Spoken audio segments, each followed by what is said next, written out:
Comienzo de nuevo. Los humanos representamos ideas, grandes alianzas, hechos y sucesos en nuestras vidas con diferentes símbolos y lo hacemos con ceremonias, símbolos, ritos, etc.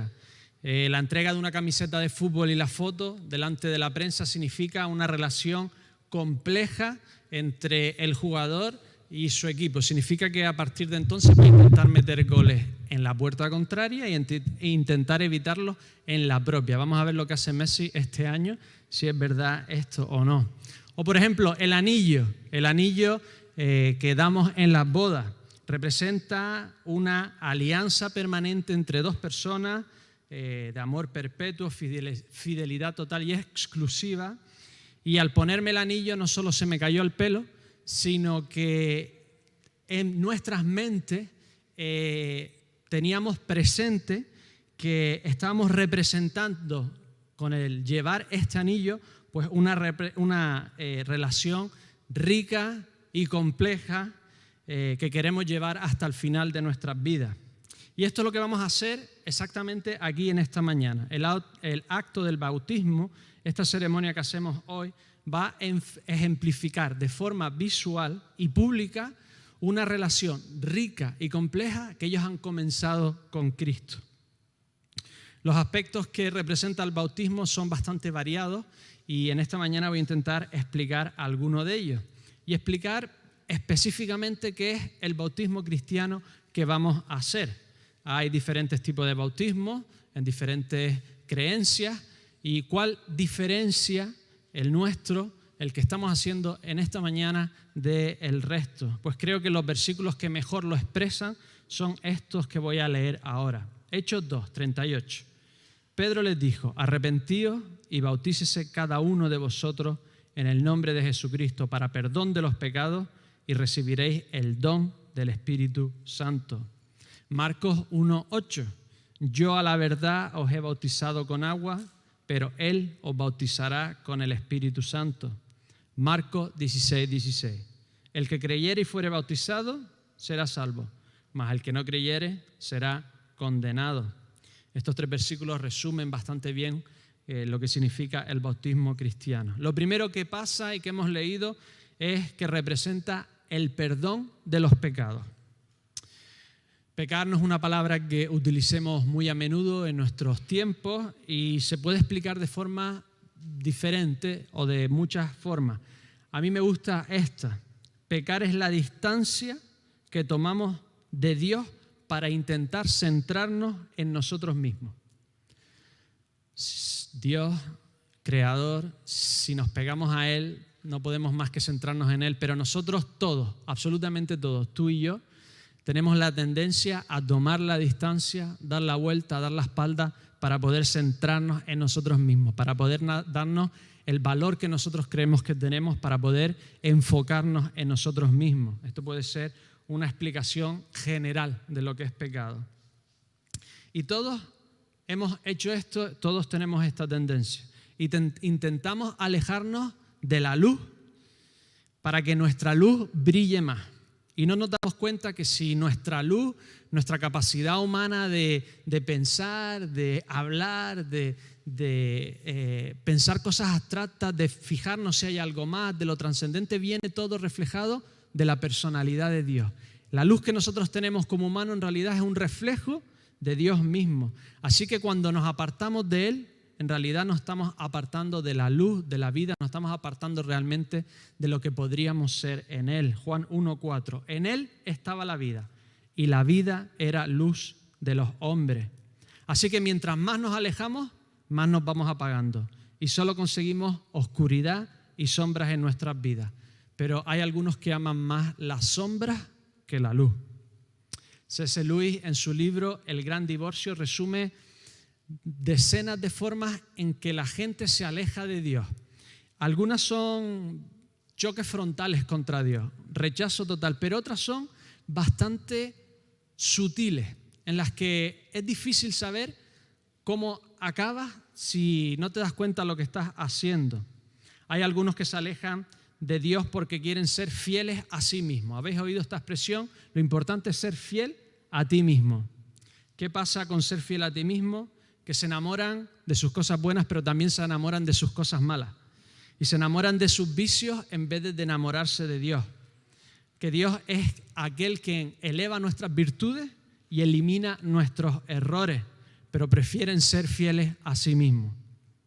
Se alejan de Dios aquellos que han sufrido tanto que se enamoran de su dolor, o más que de su dolor, de su capacidad de sufrimiento como una forma de superioridad, como si fuera un superpoder. En vez de amar a aquel que lo liberará al final, solo se definen como personas en su victimismo y no se dan cuenta de que hubo una víctima que pagó todo dolor, todo pecado para que nosotros no tengamos que sufrir por la eternidad.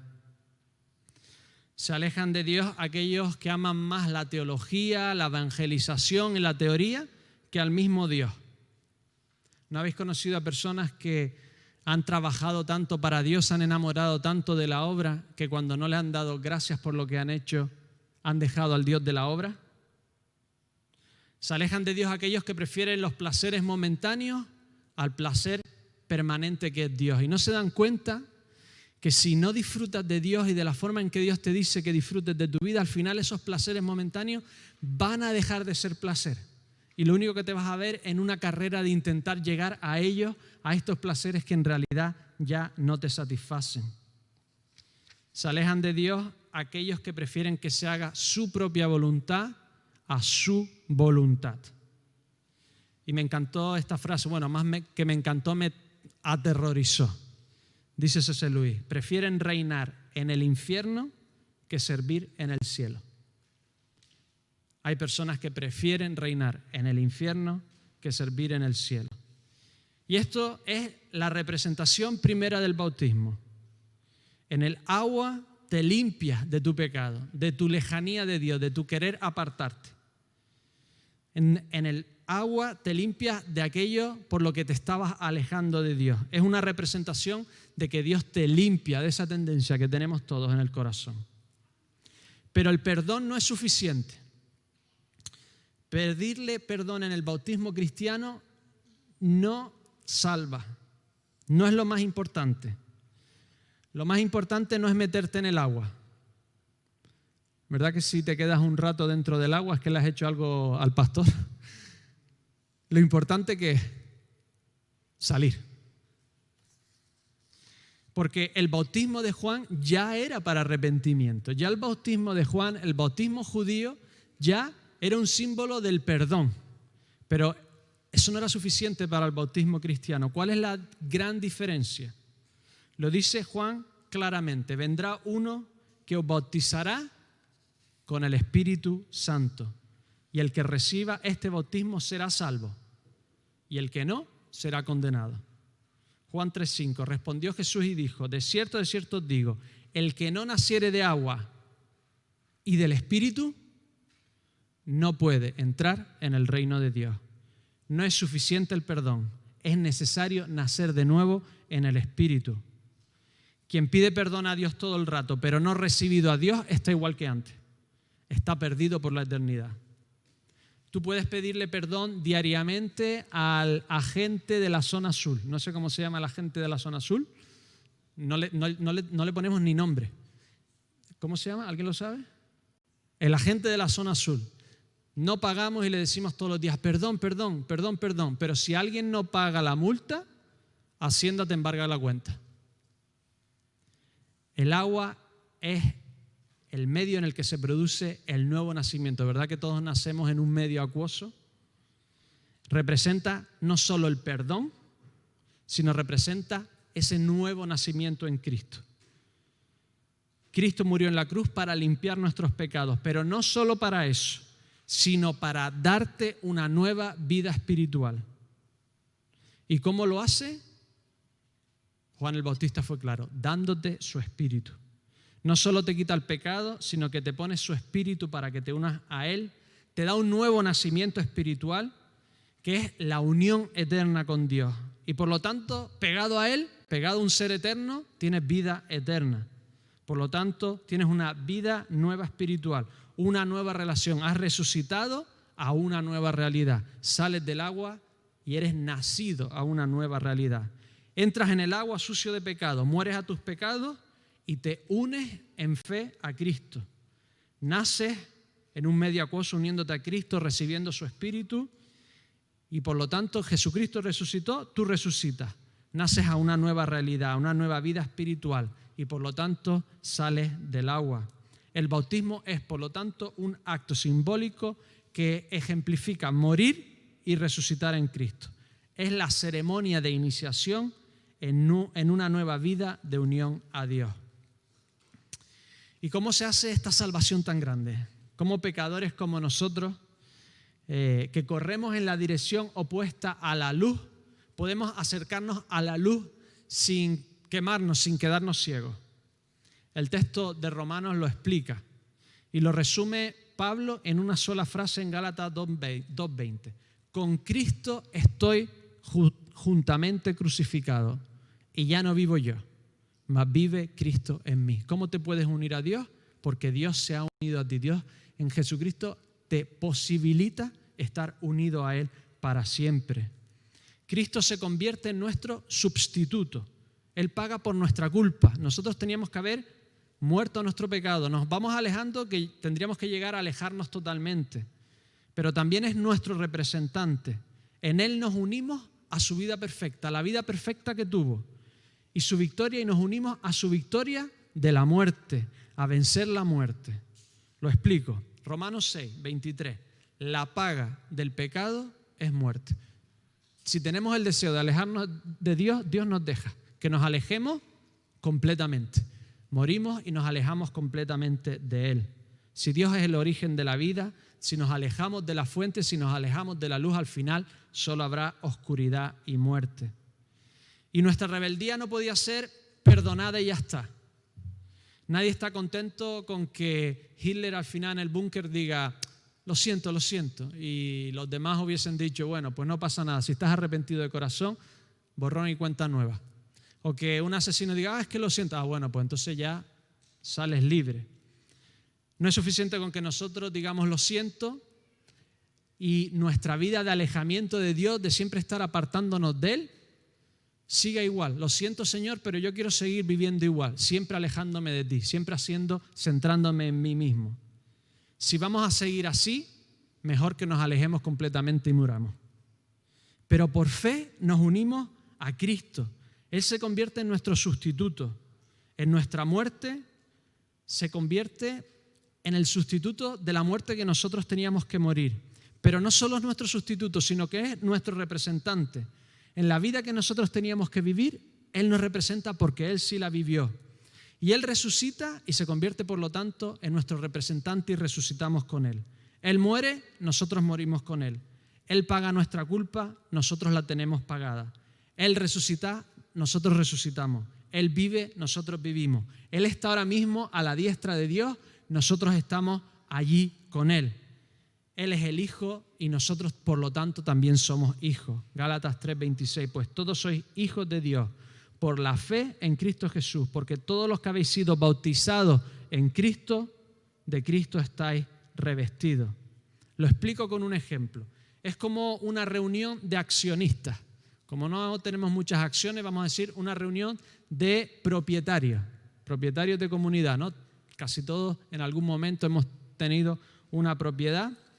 Y cuando tú no vas a la reunión de propietarios, puedes poner un sustituto y le firmas al vecino de al lado del que más te fías un papel diciendo: él me representa, él me sustituye.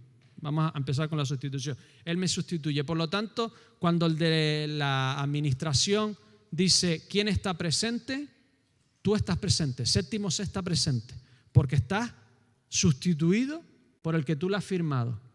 Pero no solo eso, Él te representa en cada decisión que tomas. Si Él decide que se pinte el edificio de rosa, tú has decidido que se pinte el edificio de rosa. Lo que Él diga, lo estás diciendo tú. No solo te sustituye, tú estás presente, sino que todo lo que haga se convierte en tu representante. Y esta es la salvación de Cristo. Él nos sustituyó. Nosotros teníamos que morir, murió Él. Pero no solo eso, sino que Él vivió una vida perfecta. Por lo tanto, nosotros la vivimos en Él. Y Él murió y resucitó. Por lo tanto, nosotros resucitamos en Él. Es nuestro sustituto y es nuestro representante. La resurrección de Cristo, además, cuando salimos del agua, ratifica algo increíble. Ratifica que la culpa está pagada. Jesucristo no se podía quedar alejado de Dios en la muerte. ¿Por qué? Porque Él no añadía mal a la maldad. Me explico. ¿Por qué decimos los cristianos que la perdición es eterna? ¿Por qué si morimos en nuestros pecados no vemos o no entendemos que haya otra oportunidad? ¿Por qué? Porque en nuestra vida ya nos hemos alejado de Dios. Cuando morimos y nos alejamos de Dios totalmente, no vamos a querer acercarnos a Él. Vamos a añadir mal a nuestro mal, pecado a nuestro pecado. Vamos a querer alejarnos todavía más. Esto es añadir mal al mal, mal al mal. Nunca terminas de pagar porque siempre estás añadiendo querer alejarte a la lejanía. Pero Jesucristo no fue así. Jesucristo murió y Él no quería alejarse. Jesucristo llevó nuestras culpas sin ser Él mismo pecador. Por lo tanto, Él pagó la muerte y pagada está. Tenía que resucitar. Es como si hubiésemos dejado a un criminal, cumple la pena de 15 años de cárcel por robo a mano armada y después de los 15 años lo dejamos allí metido. No sería justo, ¿verdad? Jesucristo pagó la pena, pero Él no añadió pecado al pecado. Él era completamente inocente y por lo tanto tenía que resucitar. Él venció a la muerte. Y cuando resucitó no solo demostró que Él era Dios, sino que la culpa estaba totalmente pagada. Que en Él es imposible que nosotros tengamos que pagar nada más. Él resucitó, nosotros resucitamos inocentes por la eternidad con Él. Concluyo, el bautismo es un acto simbólico, es el sello, es el anillo que representa el perdón de pecados, una nueva unión con Dios a través del Espíritu Santo y una resurrección a una nueva vida eterna en relación con Dios. Y todo esto por pura fe, aceptando que nada merecemos, aceptando que Cristo quiso rescatarnos y unirnos a Él. No hicimos nada, nada conseguimos, simplemente que en la misericordia de Dios nos impulsó a aceptar su salvación por siempre. Totalmente por gracia, totalmente por fe. Nada que hayamos ganado, todo lo ganó Cristo.